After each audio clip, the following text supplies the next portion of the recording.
Good morning and welcome to the Daily Word. We are in Mark chapter 9, verses 30 to 50 this morning.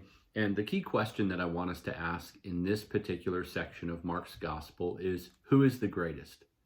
What is greatness? What makes somebody great as a leader? What makes somebody great as a follower of Christ? How do we achieve greatness? And then maybe more importantly, what are the ways that we aspire to greatness? Listen to this particular section as you read through it. In verse 33, and they came to Capernaum, and when he was in the house, he asked them, what were you discussing on the way? But they kept silent, for on the way they had argued with one another about who was the greatest. So picture Jesus almost like a parent saying, hey, what were you guys talking about? And then nobody wants to talk because if they admit what they were talking about, they're going to be pretty embarrassed.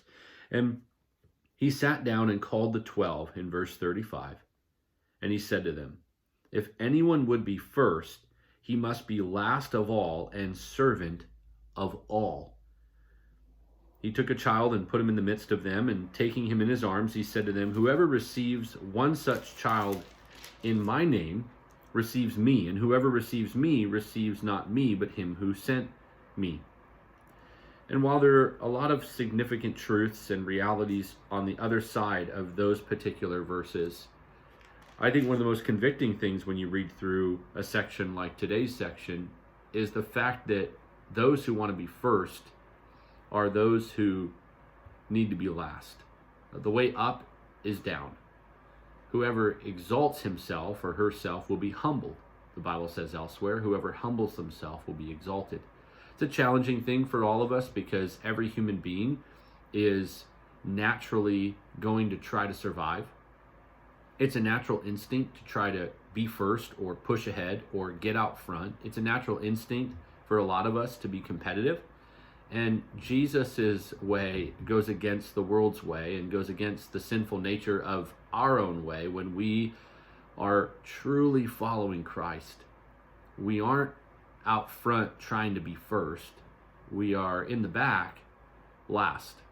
We're not flaunting our title or chasing big things in the sense that we want to be all about ourselves, but we are carrying a towel or washing feet. We want to seek to make others greater, and ultimately that means make Christ greater. And so in your day-to-day, or in mine, in every pastor's life or person's life, I think the question begs, am I making Jesus more known or me more known? Am I furthering God's kingdom or am I building my own? Am I making people come into contact with the reality and the truth about Jesus Christ, or am I simply manipulating them or using them to land the sale or close the deal or to get what I want from them? Service is hard.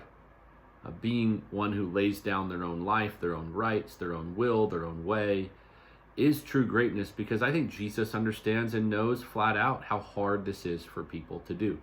John the Baptist said it this way in John 3:30, he must increase, I must decrease. John the Baptist being the person that Jesus said was great. True greatness in God's eyes is putting yourself under others, putting others above yourself. Philippians 2 paints the picture of Christ in his model, saying that he didn't merely look out for his own interests, neither should we, but also the interests of others, considering others better than ourselves or more than ourselves. True humility isn't thinking of yourself as less or thinking of yourself as just nothing and being so low like just a worm in the dirt. No, true humility is thinking of yourself less, not as less, but less. Not as often it's about me and you. Not as often we're trying to get ours. Not as often we're seeking our own way, but more often than not, serving others. And that begins with Jesus, and it spills over to our neighbors, our church family, our friends, as we love them above ourselves. In keeping silent, the disciples show their heart and the humility and the embarrassment and the conviction and the shame. If that's you today or me, we're in this together. We need Christ. We need his grace. And one of the first things that we see in their silence is maybe a lesson for us to speak less, to be more humble, to be silent, and to be more of a servant to others. I hope that encourages you today as we see Christ modeling and teaching the disciples how to do this like him.